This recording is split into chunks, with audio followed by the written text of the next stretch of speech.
Elektabilitas bakal calon Presiden Koalisi Indonesia Maju Prabowo Subianto menurun usai mengumumkan Gibran Raka Buming Raka sebagai cawapresnya.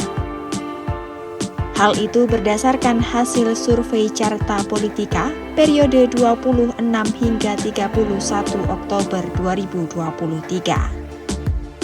Direktur Eksekutif Carta Politika Yunarto Wijaya mengungkap, berdasarkan survei pada 13 hingga 17 Oktober 2023, secara head-to-head elektabilitas Prabowo lebih unggul 9,8% bila dibandingkan dengan Ganjar Pranowo. Elektabilitas Prabowo yakni sebesar 49,4%, sedangkan Ganjar 39,6%.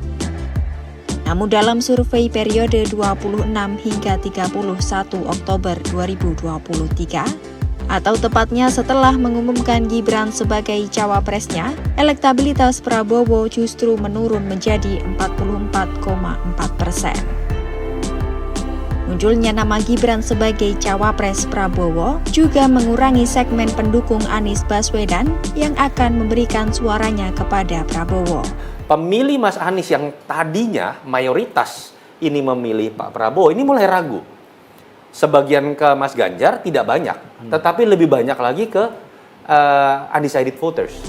Yunarto menyebut, hal ini memang tidak mengagetkan karena pemilih Anies adalah kelompok yang berseberangan dengan Presiden Jokowi. Direktur Eksekutif Carta Politika itu lantas memandang kemunculan Gibran justru menjadi beban elektoral bagi Prabowo.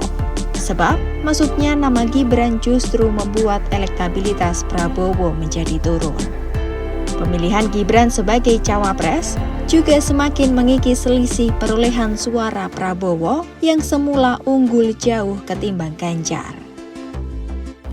Sekarang selisihnya tinggal 3,4%. Artinya memang kita bisa lihat atau berspekulasi dan membuat hipotesa bahwa masuknya nama Mas Gibran sebagai cawapres itu malah menjadi liabilities, bukan menjadi aset. Walaupun Mas Gibran dengan PD mengatakan, tenang Pak Prabowo, saya ada di sini, tapi ternyata kalau kita baca secara elektoral, malah secara statistik, secara kuantitatif itu malah menjadi beban buat Pak Prabowo. Adapun survei yang dilaksanakan pada 26 hingga 31 Oktober itu dilakukan melalui wawancara kepada 2.400 responden dari 38 provinsi se-Indonesia. Survei ini memiliki margin of error kurang lebih 2%.